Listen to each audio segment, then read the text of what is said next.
deepseek चीनको दक्षिण पूर्वी शहर हान्जाउमा स्थापित चिनिया आर्टिफिशियल इन्टेलिजेन्स कम्पनी हो। यो कम्पनी सन् 2023 को जुलाईमा घोषणा भएको थियो। तर यसको लोकप्रिय एआई एसिस्टेन्ट एप अमेरिकामा 10 जनवरीसम्म सार्वजनिक नगरिएको सेन्सर टावरले जनाएको छ।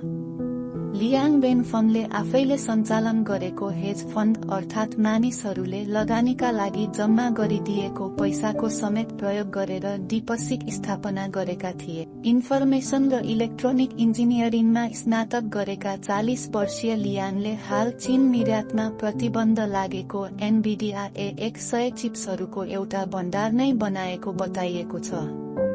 विज्ञहरूले उनको संग्रहमा रहेका अनुमानित 50,000 थान चिप्सहरूलाई अन्य झन सस्तो मूल्यमा पाइने र आयातका लागि उपलब्ध अन्य उपकरणहरूको सहायतामा जोडेर उनले deepseek विकास गरेको ठानेका छन्। लियाङ हालै चिनिया प्रधानमन्त्री ली चियाङले आयोजना गरेको उद्यम विज्ञहरूसँगको बैठकमा देखिएका थिए। यो कम्पनीको एआई एप एप्पलको एप स्टोरमा र कम्पनीको वेबसाइट मार्फत अनलाइन डाउनलोड गर्न सकिन्छ। निशुल्क पाइने यो एप एप्पलको स्टोरमा छोटो समयमै सबैभन्दा धेरै डाउनलोड हुने एप बनेको छ। यद्यपि केही प्रयोगकर्ताहरूले यसमा आफ्नो खाता खोल्न समस्या भएको उल्लेख गरेका छन्। यो अमेरिकामा एप्पलको एप स्टोरबाट निशुल्क डाउनलोड गर्न पाइने एपहरूमध्ये सबैभन्दा धेरै रेटिङ पाउने एप पनि बनेको छ।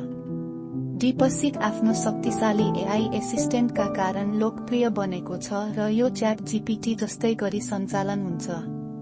एप स्टोरमा उल्लेखित विवरण अनुसार यसलाई मानिसहरूका प्रश्नहरूको जवाफ दिन र प्रभावकारी रूपमा जीवन सहज बनाउन डिजाइन गरिएको छ। अमेरिकी प्रतिस्पर्धीहरू भन्दा $10 लाख कम खर्चमा बनेको भनिएको deepseekले एआईमा अमेरिकी दबदबा भविष्यबारे प्रश्न उब्जाएको छ। deepseekको उदयसँगै अमेरिकी चिप कम्पनी एनभिडियाको शेयर मूल्य 17%ले घटेको छ। अमेरिकी कम्पनी एनभिडियाले एआईमा प्रयोग हुने शक्तिशाली चिप्सहरू बनाउँछ।